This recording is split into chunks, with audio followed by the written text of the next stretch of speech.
Welcome to the Wealth Acceleration Podcast with your host, Wealth Coach Wade Reed. Hey, Money Masters, it's Wade Reed here for another episode of the Wealth Acceleration Podcast. And I have another guest with us today. Her name is Kim Butler. Kim has been one of my mentors over the years since about 2014. And my goodness, you guys are in for a treat today hearing from and talking with Kim Butler. Kim, hi. Hello, Wade. Always a joy to talk with you. I have been thinking of you as a class act since apparently 2014. I couldn't have pegged the year. I'm glad that you did. Yeah, I picked that year up very importantly because that's the first time I attended Truth Training with your husband, Todd, and met you for the first time in person as you helped run the calculators that we were using to analyze how we get to the whole truth about money. So guys, like I said, this is a treat because this is one of the people I've had in my life helping me really understand how to interact with people and the real world practical applications of money, because Kim came first from the investment advisory world. She came from the traditional, what we call it traditional today, the 401k, IRA, and stock market as the primary way to store and grow wealth. And in fact, I'm just going to let her tell her story a little bit. Kim, would you give us some background about yourself and how you came to be who you are today, 30 years plus later in the financial services industry? Absolutely. Well, I won't spend too much time on the very initial origin, but it's important because when I was in fourth grade, my parents gave me a milk cow, like a real cow that had to be milked by hand. Initially, we had a machine later, twice a day. And I sold the milk and got very involved in the 4-H arena where I was buying and selling registered Holstein cattle. These are the black and white kind. And so from fourth grade to 12th grade, I earned a lot of money. So much so that I was able to put myself through a 4-year private college that was out of state in an era when, that was pretty unheard of. So all during my growing up, and because of 4-H, I had to keep good records. I knew how to earn money. I knew how to expense money. I knew how to keep track of it all, etc. So, okay, fine. Then 4 years of school with an English degree. And I think that's maybe where the books come from. I have parents that are teachers. So I think that's also, yes. I was one of those kids that I was reading by like age 4. Got it. So right when I got out of school, I was involved in the banking industry. And this was before banks did investments, but the trust department of that bank, which had the investments, was right next door to the branch that I was in. And this is in Scottsdale, Arizona. So a lot of money, a lot of movement of a lot of activities, a lot of entrepreneurs in the space, really learned a lot there. And then after 3 years, got tired of the restrictions of a bank and chose to get into the financial services industry, which we say in quotes because it can mean so many things, right? So I interviewed at stockbrokers, I interviewed at insurance companies, I interviewed at quote financial planning firms, other banks. There were still savings and loans in that era, all these types of institutions. And, I'm 27 years old, I think, at this point, blonde, female, right? And pretty much everybody offered me secretarial jobs, which I was absolutely not interested in. And so I went with one firm that said that I could actually be a agent / advisor, whatever term was utilized those days. And so I jumped in and I got all of the licenses, 6, 7, 65, you name it. I got my CFP designation. This took years, but I really, as you stated, immersed myself in the investment world. And I was being trained in the life insurance space along the way. Initially, all with variable universal life and regular universal life. Index universal life didn't exist at the time, but I didn't know the difference. And then there was a shift that I want to talk about, but I'll just take a breath for a moment and see if you have any questions. No, I love that we have some similarities in the background, in that banking was a part of that. The positive upbringing about money and learning how to do accounting and earning some money to kind of get you started in life, taking a proactive approach to life. I think in a similar way, those things instilled a sense of forward progress, not forced by somebody, but chosen, right? Yeah. And somehow this passion about money, maybe because we both were fairly well introduced to it at a young age, right? I had my lawn business, I had a paper route, I had similar things, not a cow, but my goodness, I had some income earning opportunities that caused me to have to learn how to do some management of that. And also So the that's value, cool. also the value of work, right? Absolutely, yes. Yeah.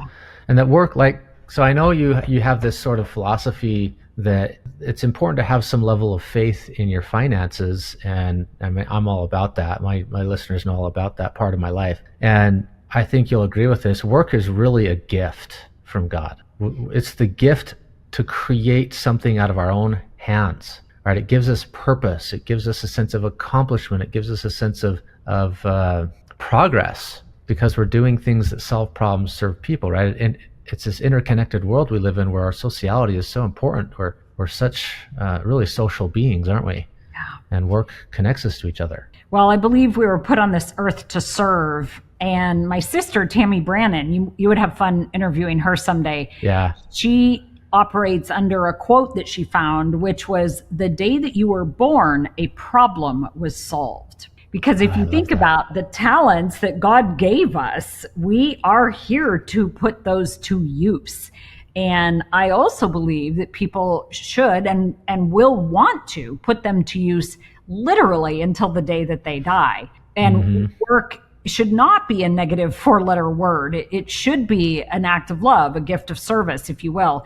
My dad is in his mid-80s and he is still working part-time. My mother-in-law is in her mid-80s, still working part-time. And this should be a good thing for our society. Totally with you on that. And we'll probably get into the conversation a little bit about the role of retirement as you continue to tell your story. I'd like you to touch on that, at least related to what you're just describing there, and maybe redefining what retirement looks like based on your experience. Would you mind continuing on with where you were at? Yes. So I'll pick up about the year 1995. So I've been in the industry 5 years. This is pre-internet, and I'm handing out these things called financial plans. And again, pre-internet, but we all know what they are. They're a document or an online piece now where you've put some data in, you've made some assumptions, and we all know how that word is spelled. And then something has come back out. If this, then that, right? And so I'm in the back room of our office creating these financial plans, and I'm adjusting the assumptions to, quote, make them work. Well, if I lower inflation a little bit, or if I raise their rate of return I think they can get, or lengthen the retirement, or change the mortality age, or tweak the numbers in some form, then the plan, quote, works. Yeah. And then I'm handing it to people, right? In paper with, of course, 4-color print, which was big at the time.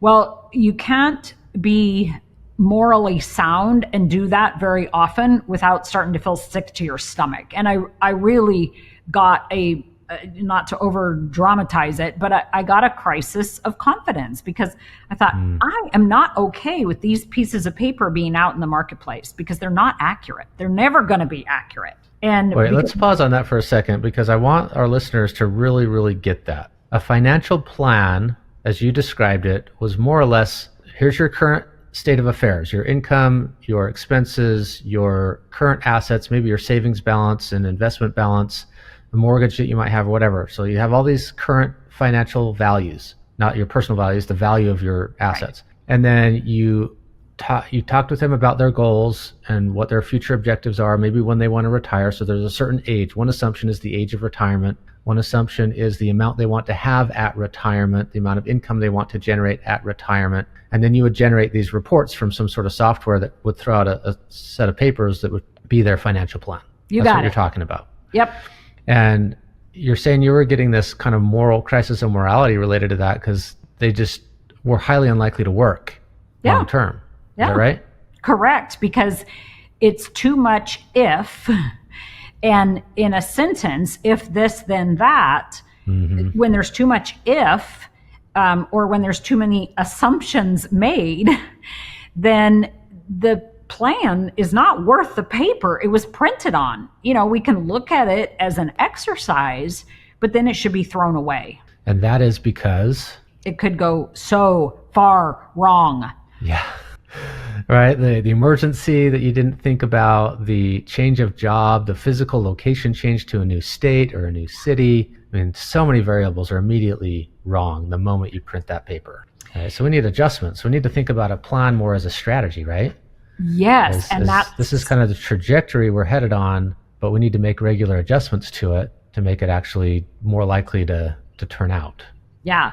And that's the theory, right? That's why we do a quote review every year. Mm-hmm. Well, if you've been in this business for more than 5 years, which I already was at that point, you understand that it's literally physically impossible to do a quote review for every client every year.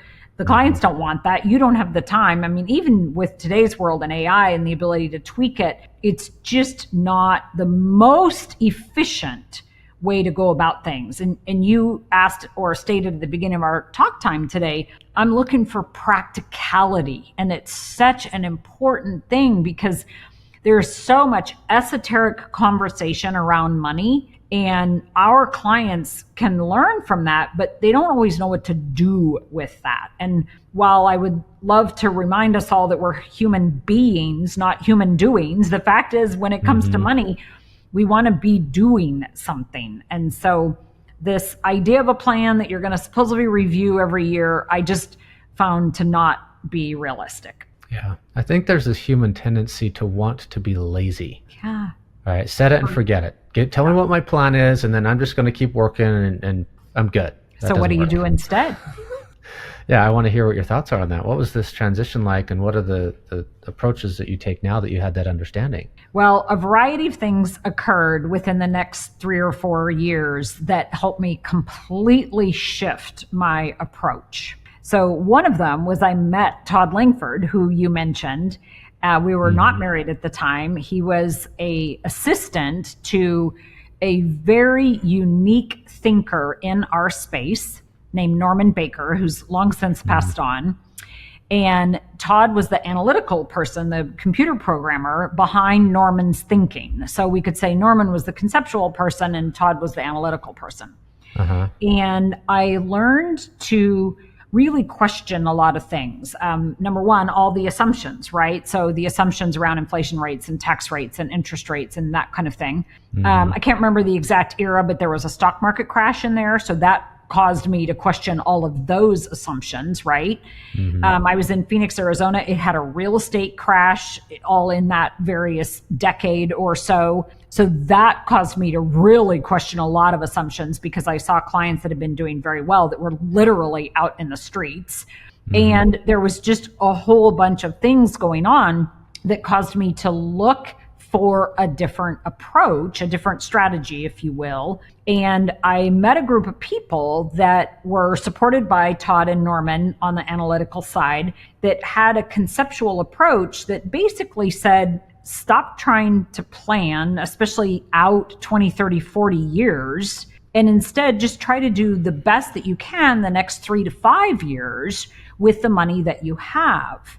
And I learned about there are aspects about money that I didn't know, even though I had all those licenses at that time and I had so much experience because I was dealing with, I would say, about 150 to 200 new people every year. And especially combined with my time at the bank, I had seen thousands of people's personal finances and also business finances of the entrepreneurial type by that time.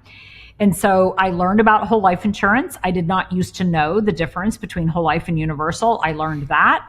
I learned the impact of the death benefit that could apply to people's assets later in life in ways that I had absolutely no clue about prior to that. And I saw it proven numerically. So I learned about it conceptually. I saw it proven numerically. Of course, none of this happened overnight, but just like you, in repetition of learning and keeping on with the learning and continuing to strive with the learning and layers upon layers upon layers, seeing this kind of thing over and over and over again, it enabled me to take a completely different approach to people's finances and to help them get those practical results that we're looking for in a 3 to 5 year period, and not worry so much about what was out there in the Yeah. 20 to 30 year period. That's a big deal to allow us to focus more on the shorter term things that we can grasp our heads around. I found that to be so true because we can barely get a few weeks ahead, let alone 30 years of thinking toward what our future might be like. That's brilliant to focus on the next 3 to 5. That seems much more realistic and practical in terms of a planning or strategy approach. So you had this background around banking and then the investment world, and then an appreciation then for the use of whole life insurance in the overall strategy. Tell us a little bit more about the transition that took place and some of the results that you started to see in your clients. And then, of course, let's get into some of the things you've been doing recently with some of the book writing that you've been doing. So I want to share about the new book you've got coming up. Well, it's a fun tie-in because I wrote my first book right around, I want to say it was probably 1997, 8, 9, 2000 in there. And there were actually 2 books. The Busting. Is it this one here? Live Your Life Insurance. Yep. Live Your Life. If you're seeing this on the screen, guys, those of you who watch this, Live Your Life Insurance. Love this book. Such a practical, really simple read on how whole life insurance works as an asset. If you want to know the date, can I give it to you? Please. Copyright 2008, 2016. I don't see a first publication date. It's probably 2008 then. Yeah, I think that might have been when I added the extra chapter. So that book was first written as a white paper for me to give to my existing clients that owned whole life already. And I proposed it as a owner's manual, a user's manual, right? Yeah, that's what I love about it. It really does do that. Got a glossary in the back. It's got part A and part B, or part 1 and 2, because part 1 is all about the cash value and part 2 is all about the death benefit. Mm-hmm. And so this was enabling me to learn or to apply the learning that I had gotten about how to utilize the death benefit in our later lives and talk about that in a way that clients could understand today. And so that original book was out there in the early 2000s. Then, and this of course before Amazon existed and any type of self-publishing. Then at 2008, I wrote some additional front matter because I found that so many of my prospects were getting a hold of the book, and it was a little bit of a bath of cold water because there was really no introduction to this thing called whole life insurance that has been around for centuries, but that so many people have misunderstandings about. So in 08, we came in and wrote an entire initial section that is the introduction to the idea of whole life insurance. And then you have the part 1 and the part 2.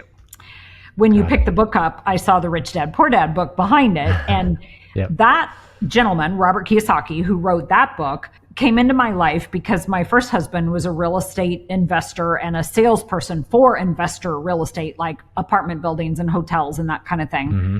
And so the Kiyosakis, Robert and Kim, came into my life just before Robert put out the Rich Dad Poor Dad book. And they really appreciated my perspective on finances as I appreciated their perspective on finances, because they helped me really solidify that quest for, let's just look at the next 3 to 5 years and stop this long-term financial planning space. They also really helped me solidify the natural connection that real estate and whole life insurance have with each other. And I would say that businesses and whole life insurance have with each other as well. So whether you're a real estate investor or business owner or not, doesn't really matter. But their understanding of real estate combined with my understanding of life insurance and the quite a bit of time that we spent together in that space in Phoenix, Arizona, along with Diane Kennedy and Dolph DeRoos and Blair Singer and Sharon Lechter and some of that initial Rich Dad Poor Dad crowd, just absolutely confirmed for me that I was on the right track for an even more practical and effective way to deal with personal finance. And so it was a joyful time. My Busting Financial Planning Lies book also came out around that time. And I've been very, very grateful for that foundation ever since. Yes, love it. So the Busting the Financial Planning Lies or Retirement Planning Lies, I think I've got it up here as well. It's actually on my shelf, but it's not behind my shoulder. Again, those of you who are looking at the video version of this, above my shoulder, I put out several of her books. But there's a series of books known as the Busting series. Tell us a few of the titles that you've written. Well, it was really a labor of love in helping my clients and my prospects have a way to grasp a individual financial thought and learn the whole truth about it. I think you said it earlier. It's the whole truth about money that we're seeking, right? So there's one on retirement plans like 401ks and that kind of thing. There's one on budgeting. There's one on college planning. There's two on life insurance. There's one on real estate investing. And so the most recent one is on mindset, because after helping people with their personal finances for over 30 years, I had a lot of stories that I could share about the utter importance of having that prosperous mindset to apply to things versus the scarcity mindset that so much of our world is made up of. And so literally each of these books are a individual financial concept. Like the interest rate lies one is on mortgage, the college planning lies is obviously on college planning, et cetera, et cetera. And then they're kind of bookended by the busting the financial planning lies on the front end, perpetual wealth on the back end, which is part of the busting series, even though it doesn't use that word. And then now the busting the scarcity mindset, all in an effort to give to people a way to get that whole truth. The books are all available in print, on Kindle, and in Audible form, and all but one of them are read by me, so that however people learn best, they can learn. And I don't have to spend time over and over and over and over and over explaining the same concepts. But more importantly, people, humans that need to hear it over and over and over again, have a resource to go to. Yep, that's one of the things I've really appreciated about your series of books over the years. I've read them. I've recommended them to my children, even though they're young enough at 19 and 18 that they didn't really buy in as soon as I would hope they would. But now that they're young adults, they're starting to go, "Oh, Dad, you actually had something interesting to say on those books. I think I do want to read those." So Kim, you are a part of the library of education that I'm sharing with my young adult children. And all of you listeners, of course, for yourselves first, make sure you really grasp these principles, but maybe you can share them with your young adult children or maybe teen children and help them start to get the financial education you wish you had been able to receive at their age. So many people. In fact, my backstory includes in 2005, I took a personal finance class, really felt prompted spiritually to do that. And my wife and I took that together as just an elective course. And I was just dumbfounded at how many people were clueless about money. Shocked me because I had this, what I thought was a normal upbringing. I thought everyone was learning about basic accounting and basic entrepreneurship and basic, budgeting and a little bit about mutual funds, a little bit about bank accounts and checkbook writing and all these things that I thought were normal, and hardly anyone was getting that stuff. And that's what lit the fire under me that I needed to be involved in this space as a guide at some point, as a mentor, as a coach, as an advisor. And 20 plus years later, I guess just a little over 20 years since I started, you're absolutely right. Like, people are just missing that stuff. And so having it in written format, audio format to listen to, and I guess, what's the word, like chunks that are specific, instead of just one book having all these different concepts, having several books that are a little deeper in how you explain them. And your husband Todd, with his calculator series, the Truth Concepts Calculators, which anyone listening, guys, if you go to truthconcepts.com, you can actually get a free trial of these calculators. I pay for a subscription, but others can get it for free and have these calculators to help evaluate the true mathematical outcomes, not just theories about things, but actually how things integrate with each other. But anyway, those calculators were used, and there's images of those ledgers and things that help describe what you're talking about with words, so that you have numbers to back it up and really tell that whole truth. So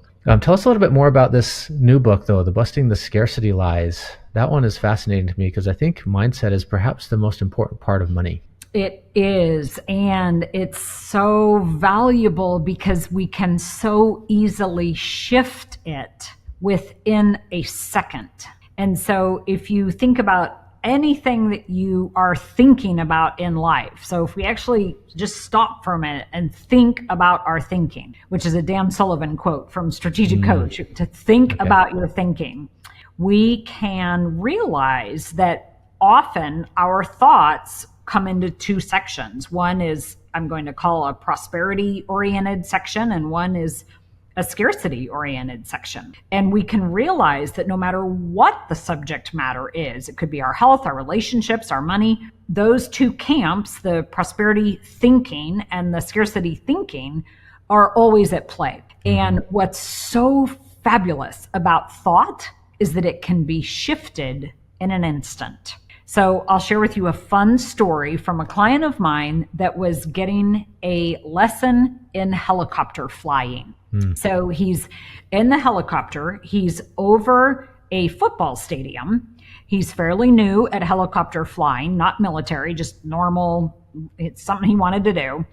And his instructor says there is a pizza box on the 50-yard line, and you can have the pizza if you can land there. And so Jordan, the client, is working on getting this helicopter down on the pizza box, and an hour goes by and he can't get it. And his instructor said, it's because your thought is not on the pizza box. And Jordan's like, but my thumb is, right? I'm using the joystick and I'm directing the helicopter to the pizza box. And the instructor says, I know, I can see that, but your thought is not on the pizza box. And so they went back up one more time. Jordan looked at the pizza box, thought about the pizza box, just that shift in thought, which can happen that fast. He landed on the pizza box. Wow. And so this is so helpful for us to know, because we may feel like we can't do anything about our finances right now. You know, one of my favorite sayings is cash flow issues don't go away. They just get bigger zeros on them. Okay. So, you know, one person's dealing with a $10,000 either emergency or opportunity, right? Somebody else is dealing with a $100,000 emergency or opportunity. Somebody else is dealing with $1 million emergency or opportunity. And so it is our thought that can shift so quickly, no matter what those zeros are, and it costs us nothing. Yes. We can shift our thought at no cost at all. Anybody in any circumstance, all it takes is realizing, oh my gosh, I'm stuck in scarcity thinking, and shifting our thought to a more prosperous outlook, a more prosperous mindset, a more prosperous approach. And just one more sentence before I shut up for a minute, because that is one of the most important things to do in life, is shut up and listen. And that is, I still am working on this, as I know you are, all the time. I fall into scarcity thinking every single day. That isn't the point. The point is, what do I do about it? And having the knowledge and a few tactics, which I'll share here shortly, that I can get out of that scarcity thinking immediately. Yes, love that. Oh, I'm so glad you just brought this up, because I think one of our human tendencies is to believe that once we have solved something, it's forever solved. Like once I get out of scarcity thinking, I'll forever and always be in abundant thinking. No. I've been working on this very proactively since 2010. And even before that, started to develop some personal development practices. But my gosh, it still happens over and over, guys. It's just a matter of how quickly we can get out of it, how quickly we recognize that we're in that thought pattern that's causing us to feel a little bit in despair, depressed or worried or anxious about something. Go, oh, I recognize this. Okay, I know how to get out of this. I need to do this. So I'm curious about these tactics you're talking about that can help us shift. Would you mind sharing some of those? Absolutely. So one of my favorite things to do is to think about in the realm of prayer. So whatever other word you might want to use for that, meditation or focused thought or whatever. Am I praising or am I pleading? So I will admit to loving the letter P as in Paul and alliteration and all things, you know, prosperity, etc. But are we praising or are we pleading? Because so often when we're in scarcity thought, we are pleading. Oh my gosh, help me fix this, you know, to the universe, to Father, Mother, God, whatever you want to call it. And instead, if we will shift and praise, and this is true with our children, with our animals, like we have a new puppy right now, you know, we're doing treat training. Well, what's that? Constant praise, right? Elevating the good, finding the good, talking about the good, praising the good, acknowledging the good. And we know that we get better results with our spouses, with ourselves, with our children, with our animals when we are praising. Love it. So praising versus pleading. I can see praising being like a sense of gratitude as well, right? I'm grateful for the solutions that I'm finding to this problem versus I need some solutions. Please give me some solutions. Just like shifting the thinking to a form of gratitude, which is a form of praise, right? I'm grateful for the opportunities ahead of me to learn something new through this very difficult thing, whatever that might be. Love it. Yep. Okay. Have you got any others that you can share with us? Of course. So something that my parents taught me, and you mentioned gratitude, is the gratitude game. And so as children growing up, we lived on a farm. Like I said, my parents were teachers. So our summer times were the entire family. And if we ever complained about work or being bored, which didn't happen a lot because it was a farm, nevertheless, we would complain about work a bit. This is me and my sister. Then we were asked to play the gratitude game. And Dan Sullivan calls this a positive focus. It's basically finding something, anything to be grateful for. And so here's my challenge to your listeners. And I think I want to add this because most people know that being proactive and being grateful, etc., will get better results. But we too often stop at just a really elementary level of gratitude. So I'll use a dog as an example. Like, I'm grateful for the dog. It's, soft to pet, or it's pretty or cute or whatever. Well, let's up-level that. What is the inspirational or spiritual element of that dog? Well, it's unconditional love. It's constant joy, right? These are things that are not a part of the physical dog. They're a part of the inspirational or spiritual element of the dog. Well, you can do that with anything. So whether it's a human or clothing or, a particular place in your home or a vacation or what have you. Oh my gosh, are us Americans stuck in scarcity thinking that manifests itself in complaint, right? Yeah, no doubt. It's horrible. And it's just habit. All we've done is develop a habit of complaining, and it's gotten so bad that we often are not aware of it. Once we become aware of it, if we'll flip that around, play the gratitude game, and I mean out loud as often as possible. You can't always, you can do it in your head and that works too. You might even choose to write it down, right? But if we can flip that and develop the aspect of a gratitude statement instead, and then up-leveling that gratitude statement by adding in the inspirational or spiritual element of whatever it is that we're being grateful for, we will transform our experience. Nice. Love it. So gratitude, not necessarily for the experience that we're having, but for anything to help get our mind off of the frustration and the scarcity into some form of higher level thinking or even resonance, so that we can just be in a better place to deal with that circumstance. Is that what you're saying? You got it. All right. Give us one or two more if you have it. Yep, we'll absolutely. I'm so grateful to share this one because I think it's super practical. And that's to be very aware of what our bodies are saying. So physically, are we smiling? Are we looking at people in the eye? Are we sitting up? Are our shoulders forward? Are we expecting good? Do we have a demeanor around us that is open and welcoming? Well, that's all easy when we're happy, right? What do we do when we're not? All the opposites. So I challenge myself on Zoom especially. Have you ever looked at the layout of a Zoom room and all of the frowns that are on there? It's shocking. Oh, yeah. Where all the people kind of sitting back, like half into it. No, that's not how you show up. So whether it's sitting forward, whether it's maybe choosing to wear bright colors, whether it's absolutely putting a smile on your face, looking the camera in the eye, right? Chin up. Like if you're not feeling that, then go outside and do jumping jacks, or go pet the dog, or go read your Bible or your inspirational book, or go take a shower, or do whatever it is that you need to do with your physical self to shift your state of thought. One of the things that I do is I sit on a bouncy stool.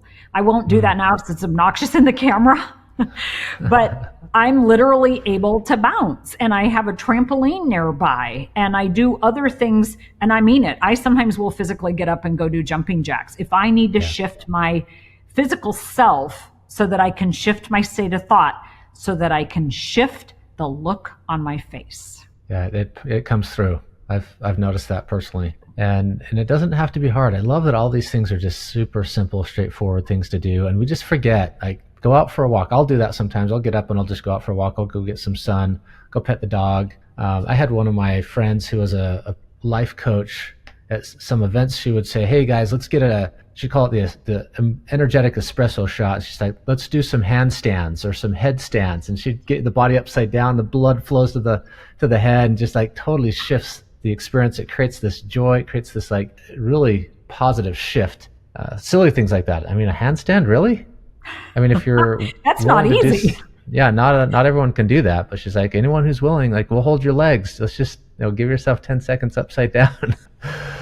Yeah. All right. Well, Kim, let's wrap things up here. I know you've got so many cool resources. This one in particular that you're launching. When will this be available for purchase? So Busting the Scarcity Mindset is actually out. So it's available on Amazon as a physical book, also as a Kindle book, also as an Audibles book. And this is the first one that was read by an AI. So cool. I don't necessarily love that. I physically read or audibly read, I guess, all of the others minus one. I had some professionals do one of the books, but that is a very heavy lift, reading your own book. And Audibles, the Amazon company Audibles, did not allow AI readings until just about 2 months ago. And we got involved in the beta of the Audibles ability. So we were able to choose voice number 8. And so if you buy the Audibles version of this book, it's AI read, voice number 8. So it's not trying to be AI of Kim. It's literally voice number 8. I'm, of course, very, very much looking forward to, and we are training an AI to be voice of Kim. Cool. Because I am already working on my next book, and there will be a lot of fun around that because I'm sure by then Audibles will allow the AI voice of Kim. You'll have to state that it is, but that will be super fun. But yes, Busting the Scarcity Mindset is ready to go. Totally out. Aside from Amazon, are there other places people can connect with you that you would make available? Yes. BustingTheScarcityMindset.com has some extra goodies on it that anybody can get by sharing an email. And so we will make those available. That's available now. And people can check out some of the extra bonuses that are available that are not in the book. And I'm constantly tweaking and updating that kind of thing. So that was BustingScarcityMindset.com. We'll make sure that's in the show notes. Excellent. And can they also get the other books from that link, or is there another place to go to get the series of books? Really, the easiest is just to go to Amazon and put in Kim Butler books, and you'll go to my author page, which has all 11 of them, and of course in all 3 formats of all 11. Excellent. Guys, you will love connecting with Kim and her resources. I've been a huge fan since I met her 2014. I love those of you who have whole life insurance policies or might be considering it, her Live Your Life Insurance book, and then Busting the Life Insurance Lies book. It's above my shoulder if you're watching this. Some of my favorites, of course, they're all good, Kim. They're all good. And I can't wait to read this one as well. Guys, I just encourage you all to continue the practice of 1, self-love, and 2, you can do whatever the hard thing it is that's before you. The difficult thing that's before you, the family environment, the shift of your work life, the financial issue or opportunity that's in front of you, you can do this stuff, and it's aided by a positive mindset, by thinking in terms of how can I, and I'm grateful for the opportunity, and I'm grateful for the resources, and all the things that help us get into that prosperity or abundance mindset. We get through things easier, and of course, reaching out. Talk to a friend or family. Sometimes a conversation can shift that very quickly. So, Kim, thanks for your words of wisdom. Thanks for joining me today on the podcast. You're welcome. All right, guys. I love you. Thank you for listening, and we'll see you in the next episode. Thanks for tuning in to the Wealth Acceleration Podcast. We hope the insights from today's episode help you streamline your finances and grow your wealth stress-free. For show notes from today's episode and more tips on creating a comprehensive wealth building plan, visit moneymasterycoaching.com. Remember, financial freedom is attainable. Until next time, keep accelerating towards your goals. See you on the next episode.